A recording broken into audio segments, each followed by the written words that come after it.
Salut à tous, c'est Baptiste et je suis très heureux de vous retrouver aujourd'hui pour un nouvel épisode du Podcyclette, le podcast consacré au cyclisme sur route. Et dans l'épisode d'aujourd'hui, on va parler de la première semaine du Giro d'Italia. Je vous avais déjà fait un épisode pour vous parler des favoris que j'imaginais sur ce Giro. On n'était pas vraiment rentré dans le détail du parcours. Et donc je pense que c'est quand même assez intéressant de se pencher sur le parcours semaine après semaine. Et puis surtout, on pourra comme ça voir déjà les états de forme, les conclusions des semaines d'avant. Donc ça sera des choses qui seront assez intéressantes pour envisager les scénarios de course. Parce que là, évidemment, je peux pas vous dire ce qui va se passer dans l'étape 20, alors que la course n'a même pas encore commencé. Donc on va se pencher sur ce petit format, qui sera, j'espère, assez court, sur les étapes de la première semaine. Donc il y a beaucoup d'étapes dans la première semaine, puisque on commence le samedi donc et on finit le dimanche d'après, ce qui fait 9 étapes au total. Et il y a des profils très variés. Donc ça va être assez intéressant de se pencher dessus. Ça sera un petit peu périlleux, je vais pas vous le cacher, puisque là, on ne connaît pas trop les états de forme des coureurs. À la fin de la première semaine, on aura déjà un premier point de vue qui pourra nous aider pour la suite, mais là, c'est un peu de la magie, hein, je vais pas vous mentir, je vais vous sortir des noms de mon chapeau, correspondent au profil, qui correspondent peut-être aux courses de préparation qu'on aura vu des coureurs, mais voilà, ça sera pas toujours très exact, donc ne m'en voulez pas si les prédictions ne sont pas vraiment bonnes. Donc on va commencer tout de suite en regardant la première étape de ce Giro. Donc c'est une étape de 140 km seulement. Donc déjà, premier élément à noter, c'est une étape courte et c'est une étape qui se finit, qui est quand même assez vallonnée. Donc on a un col de quatrième catégorie en début d'étape, col de troisième catégorie en milieu d'étape, et ensuite on a un enchaînement avec un passage sur la ligne d'arrivée, puis le col de la Maddalena. Donc ça c'est un col dont le sommet est situé à seulement 22 km de l'arrivée, mais qui est pas très dur. 7 km à 6,6%. Concrètement, ça va éliminer les grosses cuisses. Et il y aura encore beaucoup de coureurs qui seront présents au sommet, je pense. Surtout que c'est la première étape. Les coureurs sont assez frais. Ensuite, on redescend, sprint, bonus. Et ensuite, alors là, à 3 km de l'arrivée, même pas, 2,5 je crois, on a une cote qui est assez difficile. C'est le Bivio di San Vito. Je suis désolé pour l'accent italien immonde. Mais concrètement, c'est une cote de 1,5 km à plus de 8% de moyenne. Donc c'est dur. Et surtout, avec son placement qui est très proche de l'arrivée, on se doute à peu près que ceux qui vont passer en tête seront ceux qui vont jouer la victoire. Ceux ou celui, hein, évidemment, puisqu'on ne sait pas encore. En termes de scénario de course, alors je sais même pas si une échappée va se développer. Je pense quand même, parce qu'il y a quand même 40 km de plat avant la première montée, mais on devra assister à un final très nerveux. C'est la première étape, comme je le disais, donc tous les coureurs sont présents, tous les coureurs sont frais. Et ensuite, bah, là, c'est pour jouer le maillot rose, en fait, tout simplement pour la première étape. Il y a beaucoup de profils qui peuvent briller, puisque c'est un peu pour les grimpeurs, un peu pour les punchers. Bref, c'est une étape super intéressante, donc probablement une échappée qui va réussir à se former pour prendre les premiers petits points. Ensuite, je pense qu'il y a déjà des coureurs qui vont attaquer dans le deuxième catégorie, puisque le sommet est situé à seulement 20 km de l'arrivée. Et des coureurs qui pensent pas vraiment avoir leur chance au sprint. Clairement, ce sera pas les gros favoris, ce sera des seconds couteaux qui vont essayer d'attaquer dans ce col de la Maddalena. Et ensuite, donc, on a un peloton déjà un petit peu réduit qui va se présenter au pied de la bosse finale, donc dont le sommet est situé à un peu moins de 3 km de l'arrivée. Et puis là, ça va être le paradis des punchers, tout simplement, qui vont s'attaquer. Petite descente, et puis il y a quasiment pas de plat à l'arrivée, donc je pense que Tadej Pogačar va gagner cette étape. Je prends pas beaucoup de risques, je sais. Mais on connaît un peu l'appétit insatiable de Tadej Pogačar. Là, c'est l'occasion de prendre le maillot rose dès la première étape. Un profil qui lui convient. Sur le punch, il y aura pas beaucoup des autres favoris qui vont être capables de le suivre. Je pense qu'il y aura Pogačar. Ensuite, il y aura peut-être des mecs un peu entre deux, on espère des Alaphilippe, enfin, vous voyez ce que je veux dire, des punchers. Et ensuite, les grimpeurs du général. En fait, je pense pas que un Ben O'Connor, ce genre de gars, ait la capacité de tenir l'impulsion de certains punchers dans cette cote-là. C'est très dur. Donc, les sprinters, on oublie totalement. J'en vois pas passer. Puncher, ça peut jouer à peu près, avec aussi Tadej Pogačar, mais je pense que Pogačar va gagner en solitaire même. Et même si c'est un sprint, il y aura peut-être 5 ou 6 coureurs, une dizaine maximum. Il peut régler tout le monde au sprint. Donc, évidemment, Tadej Pogačar, énorme favori pour cette étape. Si on regarde sur les autres coureurs qui pourraient briller, euh, chez Ineos, il y a beaucoup de bons coureurs, on en avait parlé. Peut-être que Narvaez, c'est celui à qui ça convient le mieux, mais je pense qu'il sera dans un rôle d'équipier. Donc là, on n'a pas vraiment des punchers, hein, des Arensman, des Thomas. C'est pas des mecs qui vont vite sur une bosse comme ça. Alpecin, on aura peut-être Quinten Hermans. Ça pourrait être intéressant à suivre. Quinton Hermans, pourquoi pas. On sait qu'il grimpe bien, qu'il a une belle vitesse de pointe, donc c'est un coureur qu'il faudra envisager. Pourquoi pas voir Daniel Felipe Martinez, mais il a peut-être un peu plus de punch que des Ben O'Connor, etc. C'est la toute première étape. De toute façon, Martinez, il a pas vraiment de sprint, donc un peu dur pour lui. Si ça finit dans un petit groupe, en revanche, un coureur comme Aurélien Paré-Peintre, il peut régler un petit groupe. Donc ça, c'est une carte française qui sera intéressante. Et je pense que ça sera trop dur pour un Andrea Vendrame, par exemple. Donc pour la décathlon, s'il y en a un qui peut s'imposer, c'est peut-être Paré-Peintre. À moins qu'il y ait un coup qui parte dans le deuxième catégorie à 20 km de l'arrivée, mais j'imagine pas trop ça. Euh, Groupama, on a une super carte avec Laurent Spiti. Je pense que c'est peut-être un peu trop dur, mais si ça roule pas si vite, il y a moyen que Laurent Spiti passe.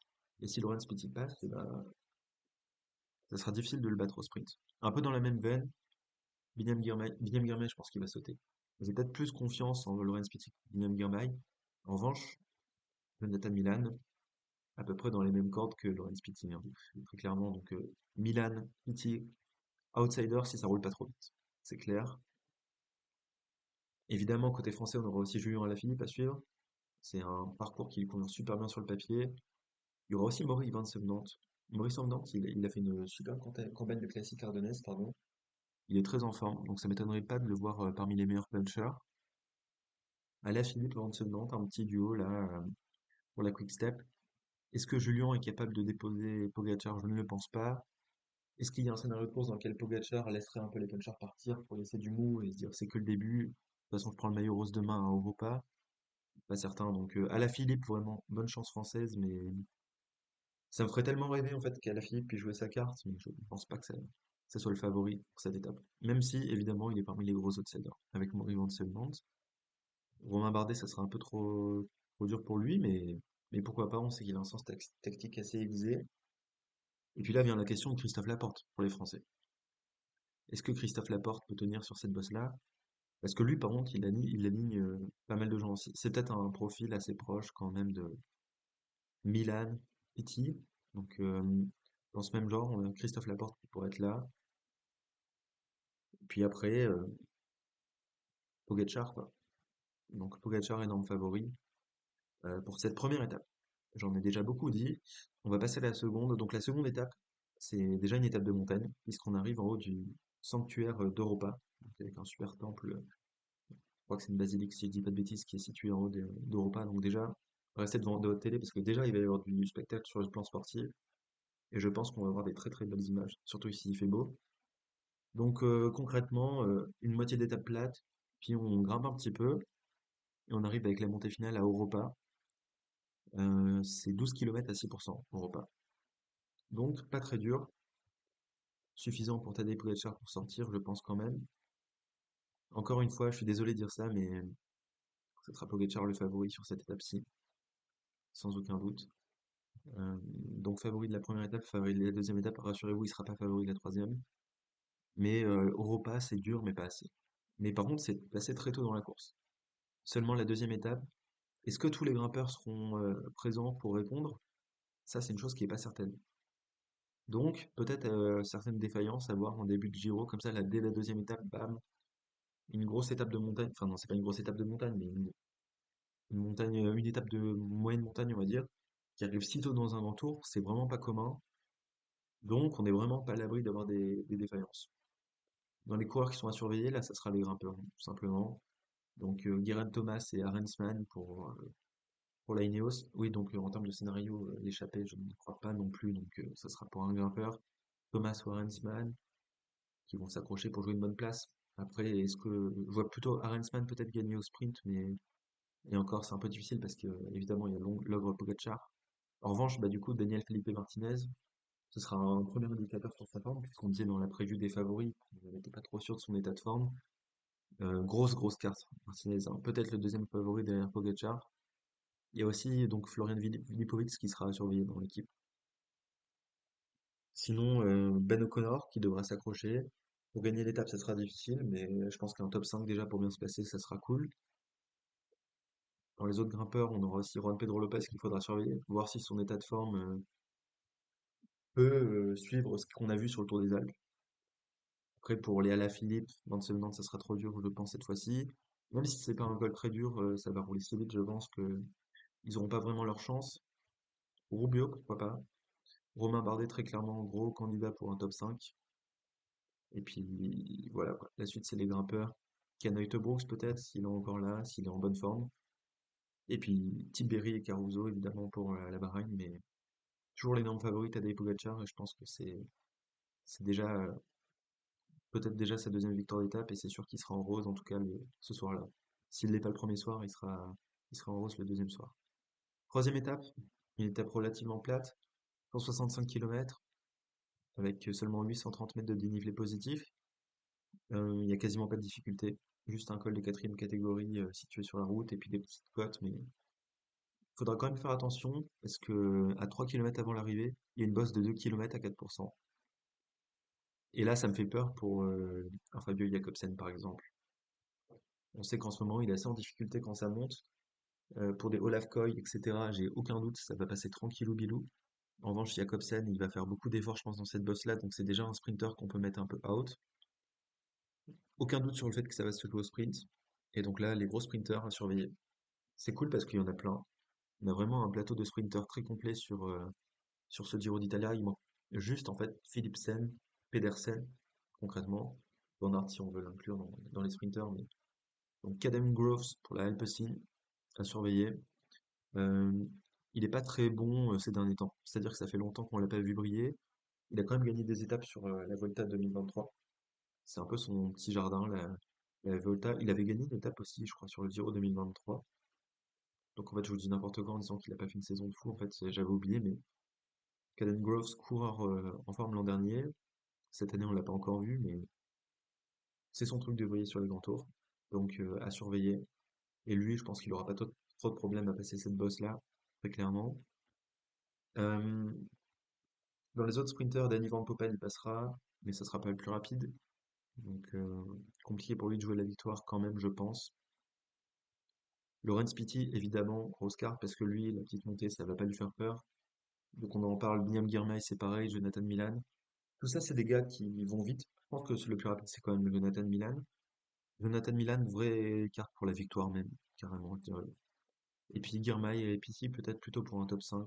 On va rester assez modeste sur les ambitions quand même. Quand on va parler des sprinters qui seront juste après, vous allez voir que Pitty et Girmay, ça sera quand même compliqué. En revanche, je pense que Jonathan Milan a une pointe de vitesse supérieure et surtout il sera super bien emmené. Dans son équipe, il y a quand même des mecs comme Consoni, Dan Hull, Steven, Tuns. Tout ça, c'est des gars en fait qui vont très vite, hein, tout simplement. Donc là, il va avoir un train incroyable. Peut-être c'est peut-être le même meilleur train. On en parlera après. Mais c'est peut-être le meilleur train. Celui de la Lidl Trek. Un très beau train aussi. Ce sera celui de la Soudal Quick-Step, puisque on aura tout pour Tim Merlier, avec des gros rouleurs. Je pense qu'il sera lancé par Luke Lamperti, le jeune américain qui marche pas mal.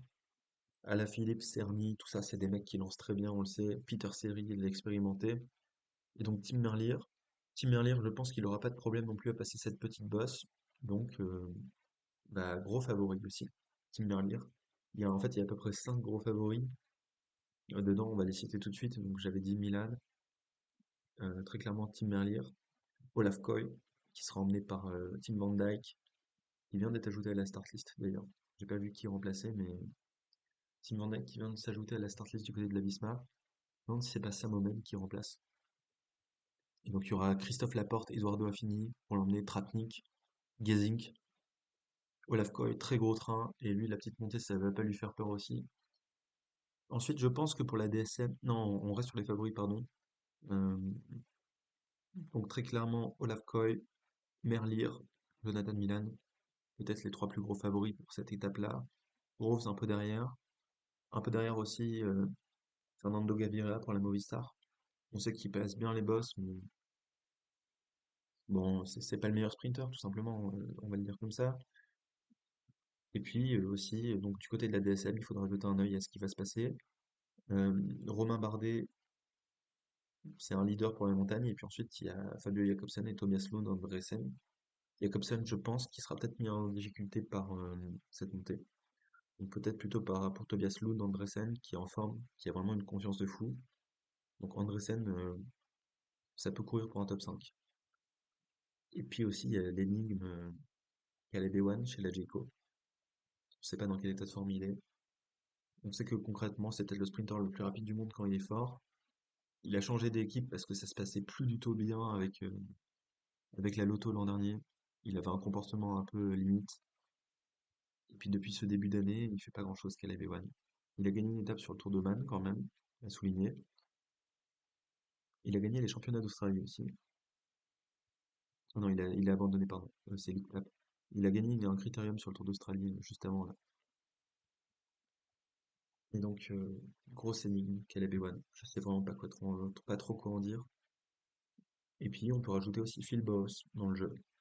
Phil Bowes qui aura pas un train de fou, mais il y aura quand même Andreas Pasqualen pour l'emmener. Mais vu qu'il y a une partie de la baragne qui est consacrée à la montagne, Phil Bowes, c'est quand même une carte intéressante. Il me semble que il a déjà bien performé sur le Giro, si je dis pas de bêtises. Sur le Tour de France, il a fait deuxième, troisième et troisième l'an dernier. Je crois que j'ai peut-être dû confondre avec le Tour de France. Toujours est-il que Phil Boss, une carte à surveiller aussi, pour un top 5 peut-être. Mais donc les gros leaders, Merlier, très clairement, Olaf Koy. Et puis je mets Jonathan Milan quand même devant. Voilà, donc ça c'était pour l'étape 3. Étape 4, un peu rebelote. Étape pas facile, hein. L'étape 4, il y a quand même 2079 mètres de dénivelé positif. Puisqu'en plein milieu d'étape, on a des grosses montées, un bon faux plat, on passe de 200 mètres d'altitude à 1200 en fait quasiment. Euh, et ensuite, par contre, le final, ce sera plutôt plat. Et là, la petite spéciale, c'est de mettre à deux bornes de l'arrivée un truc qui fait 2 km et 4,5% de moyenne. Donc très clairement, on peut attendre les mêmes profils que pour l'étape 3, parce que il y a des coureurs qui vont pas passer là. Je pense que les Jacobsen et tout, ça va être un peu galère, mais donc exactement les mêmes profils. En termes de scénario de course, ça sera un peu plus intéressant parce qu'il y aura cette montagne là au milieu, donc pour les échapper, ça sera toujours des choses à aller chercher. Étape 5, pareil, toujours aussi compliqué. En début d'étape, on a pas mal de monts. Ils sont pas répertoriés. Donc il n'y a pas de point à aller chercher pour la montagne, mais ça grimpe un peu. Donc d'abord on a la route à 3,7 km à 7%. Ça fait un peu mal. Ensuite un truc qui fait 4 km à 4%. Ensuite ça remonte encore après. Et puis les organisateurs ont placé à 30 km de l'arrivée, non pardon à 20 km de l'arrivée, euh, le Monte Magno au kilomètre à 4,3%. Je pense que peut-être que pour cette étape-là, on aura tous les sprinters, mais encore, c'est pas sûr parce que s'il y a des équipes comme la Lidl Track qui veulent rouler fort dans ce truc-là, dans cette montée qui se situe à 20 bandes de l'arrivée, je pense que Jacobsen a quand même les capacités pour s'accrocher, mais on verra si tous les sprinters passent. Mais bon, toujours à peu près les mêmes favoris que pour les deux étapes précédentes. Et puis arrive l'étape 6. L'étape 6, 1800 mètres de dénivelé positif, et on passe par les chemins blancs. Donc, c'est pour ça qu'on a vu certains coureurs qui sont allés reconnaître les chemins blancs sur les Strade Bianche. Ils sont pas très longs les secteurs quand même, hein. 4,4 km, 4,8 km, pas forcément très proche de l'arrivée. Ça monte un tout petit peu, mais il y a rien de très compliqué. Je suis désolé de casser la hype, mais je vois pas grand-chose se passer là-dessus malheureusement. Je ne pense pas qu'on va vraiment avoir des différences entre les leaders. En revanche, pour les sprinters, bah, ça va être encore un terrain très compliqué et on peut être certain que tout le monde va pas passer. Et je pense même que ça va plutôt se jouer pour les punchers, ou peut-être pour l'échapper, hein, c'est pas dit. Mais ou alors des coureurs qui vont sortir dans les chemins blancs, ça c'est possible. Parce que je pense pas que les leaders vont suivre, surtout que le lendemain on a un chrono qui est très difficile, on aura le temps d'en reparler.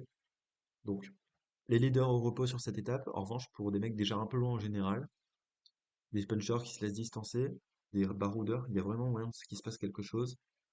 Et puis aussi dans le parcours, on a un petit truc à la fin là, qui est un peu dissimulé. On se dit ah en gros la grosse attraction c'est les chemins blancs. Et puis il y a une petite saloperie, pardon, désolé d'être vulgaire, euh, juste avant l'arrivée. Donc je vais vous dire exactement le kilométrage. C'est à 5 kilomètres de l'arrivée. On a une petite montée là. Elle est annoncée à 700 mètres à 10%. Et ben ça permet de sortir à 4 kilomètres de l'arrivée comme ça. Donc cette étape-là, Julien Alaphilippe, tu la coches. Donc ça sera très intéressant de voir ce qui va se passer dans cette petite montée, qui est assez dure quand même. Et je suis vraiment intéressé par par le final. Je pense que c'est une des étapes que je vais mater en live parce que ça sera difficile d'attendre le retour du travail. Alors dans les coureurs qui peuvent performer là-dessus, ça c'est une autre paire de manches. Puisque je vous le dis, ça peut être soit des baroudeurs, soit des punchers, soit même des équipes de sprinters qui arrivera à passer, hein. Peut-être qu'un Milan peut gagner là-dessus, peut-être qu'un Lorenz Pitti peut gagner là-dessus. En fait, vraiment, c'est une étape sur laquelle j'aimerais bien voir briller Lorenz Pitti. Et peut-être soit des punchers, non, peut-être un Narvaez. Narvaez, c'est vraiment une étape qui pourrait lui convenir. Quinten Hermans, c'est un peu dans la même lignée. C'est des étapes qui peuvent convenir à ce genre de gars-là. Je pense qu'ils peuvent être lâchés, enfin, ils peuvent avoir un peu de lest de la part des favoris. Peut-être Simone Velasco pour l'Astana, mais c'est pour citer un Astana. En revanche, par exemple, un Simon Carr qui serait déjà un peu loin en général, il pourrait repartir en échappée, par exemple. Du côté de la G2R, je pense que Aurélien Paré-Peintre sera encore dans le coup, donc ça pas vraiment pour lui. En revanche, pourquoi pas pour Bastien de Tronçon, par exemple, une échappée. Donc, Laurence Pitty, vraiment archi grosse carte pour la Groupama si on continue sur l'équipe française. Ce sera vraiment à surveiller. Euh, William Girmay, si c'est plutôt vers un sprint, je pense qu'il sera là aussi. De toute façon, Girmay, Milan, Pitty, un peu le même combat, on en a déjà parlé. Ça sera super intéressant de voir les stratégies de course. Autant sur les étapes précédentes, sur les trois étapes de sprint assez dures, je pense que le scénario est assez établi. Autant celle-là, elle est vraiment ouverte à beaucoup de choses. Au début, en fait, il y a eu un premier sentiment qui était un peu de déception en se disant, cool, il y a les chemins blancs. Ah, mais ça va pas vraiment jouer pour le général, ils sont pas assez longs, ils sont pas assez durs. Mais à la réflexion, je trouve que cette étape est bien tracée. Parce qu'en termes d'indécision, ça va vraiment être intéressant à suivre. Entre l'échappée qui va être reprise un moment, peut-être ou peut-être pas.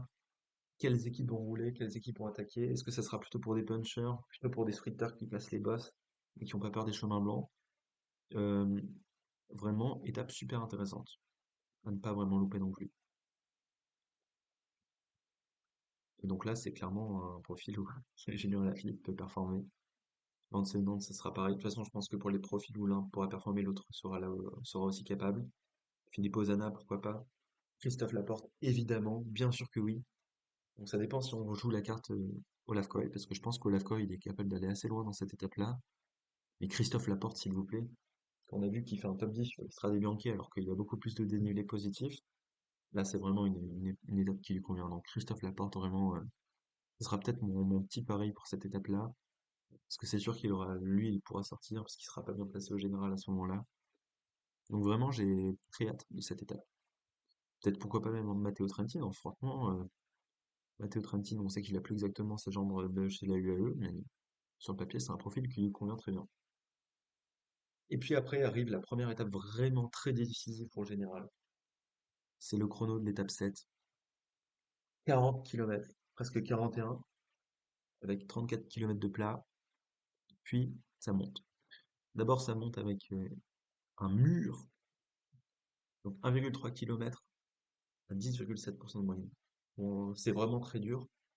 Et ensuite, ça continue de monter pendant 6 km encore à 4% de moyenne, de manière irrégulière. Enfin bref, c'est une saloperie.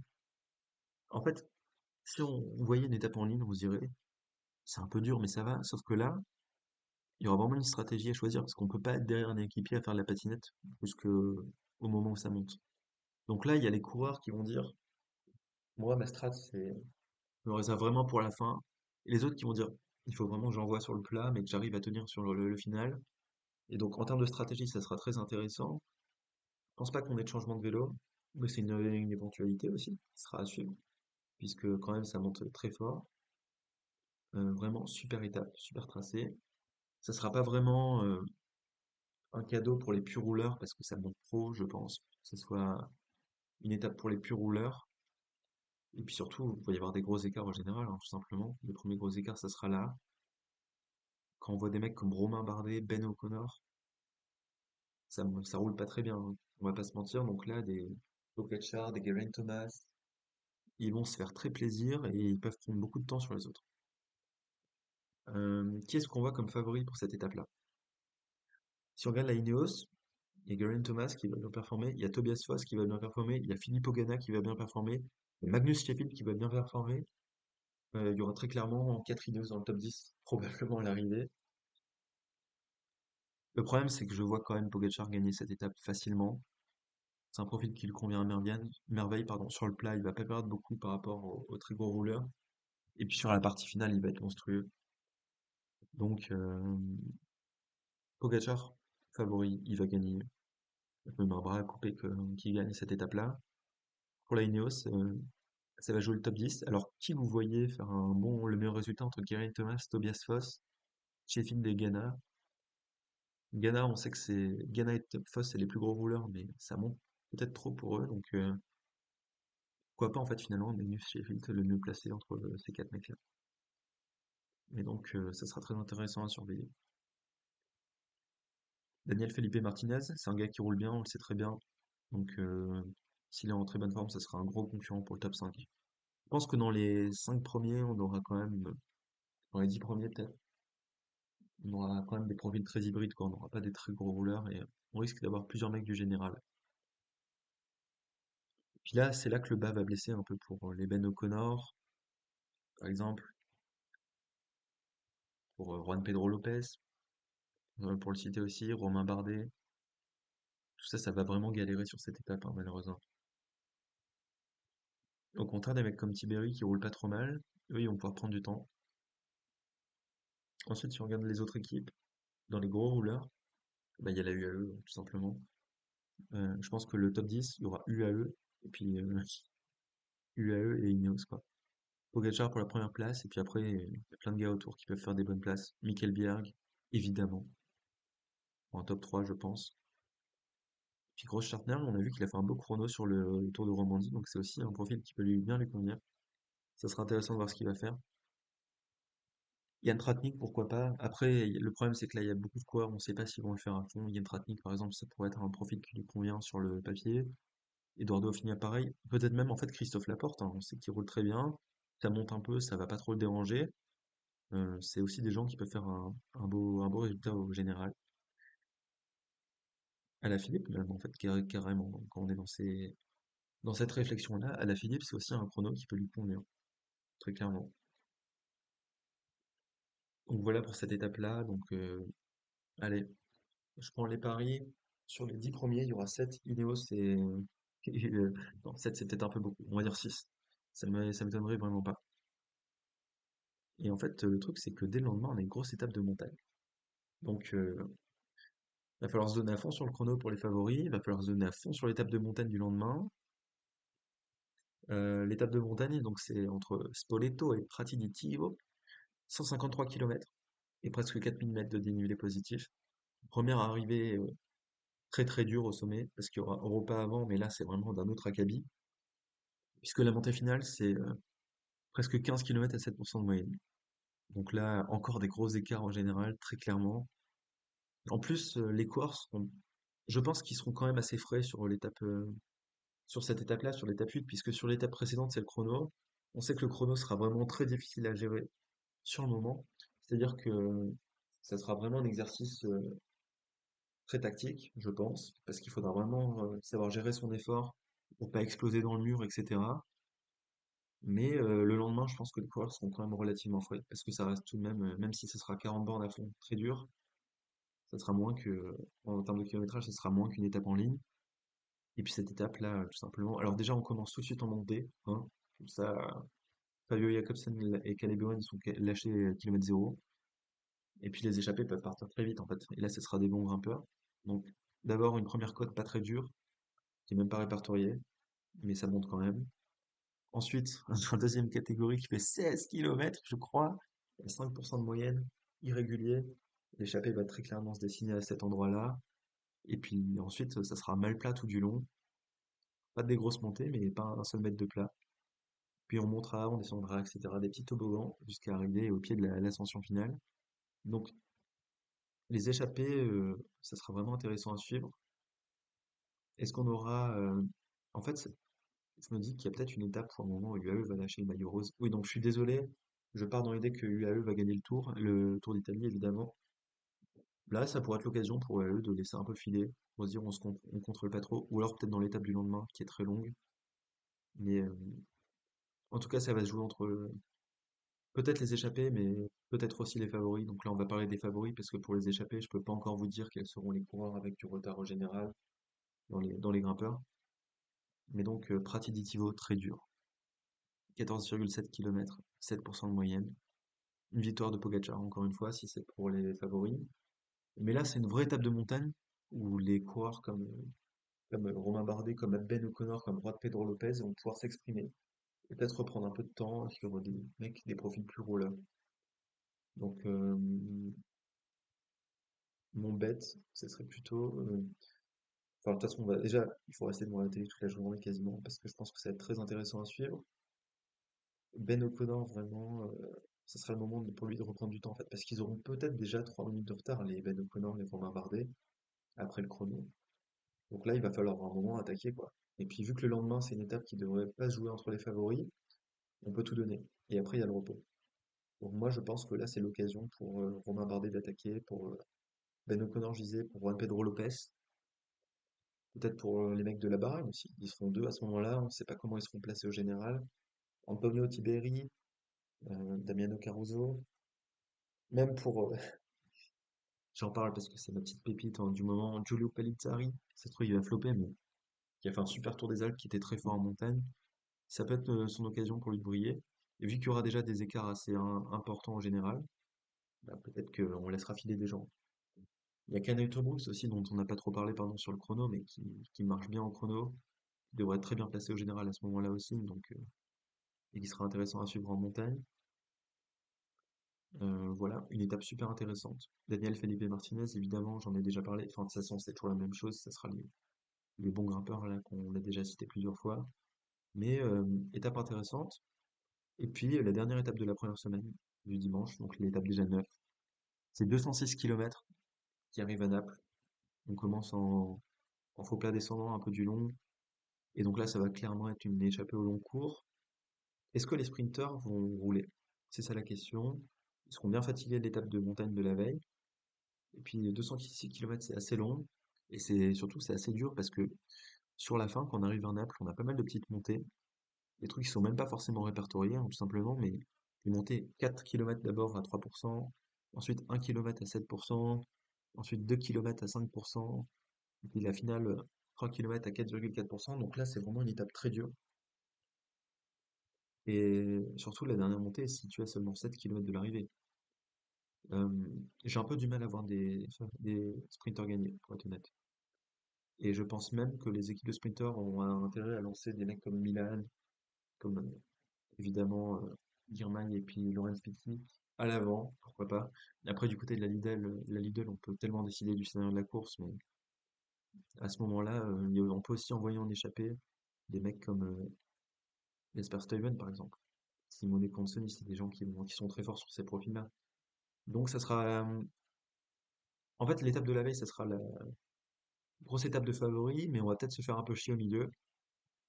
Pogacar va attaquer dans la montée finale, puis ensuite on verra ce qui se passera entre les mecs derrière, mais on aura peut-être un peu d'attentisme, on est qu'en première semaine.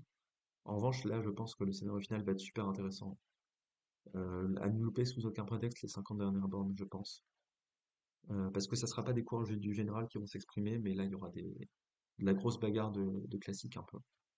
Donc, si je devais parier sur certains coureurs, très clairement, Laurent Spitty, Julien Alaphilippe aussi, j'aimerais bien. Je pense qu'un Jonathan Milan va être un peu insatiable aussi, donc ça me donnerait pas de le voir attaquer. Peut-être Steven, je vous disais aussi. Euh, et puis après d'autres baroudeurs qu'on n'a pas trop eu le temps de voir, mais des Alexandre Desmarquis, par exemple, ça m'étonnerait pas de le voir. Des gars de la Bardiani, évidemment. Et puis, moi, j'aimerais bien voir Christophe Laporte jouer sa carte aussi sur cette étape-là. C'est peut-être un profil sur lequel Olaf Koy peut tenir, en fait. C'est ça qui est difficile à dire pour la stratégie de la Visma, mais peut-être une étape pour Christophe Laporte. Donc en tout cas, si on récapitule, eh ben, on va pas chômer pendant cette semaine, hein, puisque la première étape, arriver en puncher favori, faut déjà prendre maillot rose, plutôt puncher, mais ça va être super intéressant.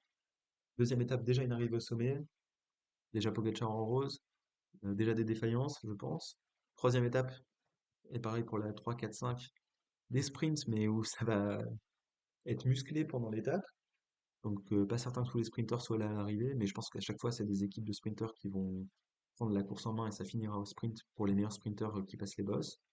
Sixième étape, très indécise dans le scénario, les chemins blancs, peut-être une échappée, peut-être des mecs qui tentent de loin, des punchers, ou alors soit seulement dans la dernière bosse. Je pense pas voir les favoris s'attaquer là-dessus. Septième étape, le contre-la-montre, super important. Probablement l'étape où il y aura les plus gros écarts de la semaine, peut-être même les plus gros écarts de tout le Giro, je pense pas, mais très gros écarts à prévoir. L'étape 8, première vraie étape de montagne, peut-être un peu d'attentisme quand même à attendre en première semaine, comme ça on peut pas demander au coureur de se livrer totalement. Mais vu qu'il y aura des coureurs qui auront déjà pris 3 minutes dans la vue sur le chrono, il faudra attaquer un moment, donc là ça peut être une occasion, surtout avec une montée finale très dure. Et puis la neuvième étape, qui va vers Naples, avec des petites montées avant l'arrivée, là, scénario vraiment indécis, donc je vous avais déjà dit dans la preview et les favoris que j'aimais beaucoup le parcours, mais là la première semaine ça se confirme. Donc je pense qu'on se retrouvera à l'issue de la première semaine euh, pour discuter un peu de ce qui s'est passé et de prévoir ce qui va se passer sur la semaine d'après. N'hésitez pas à me dire ce que vous pensez des différents profils, qui vous voyez performer. Et puis je vous dis à bientôt pour une prochaine vidéo. Salut!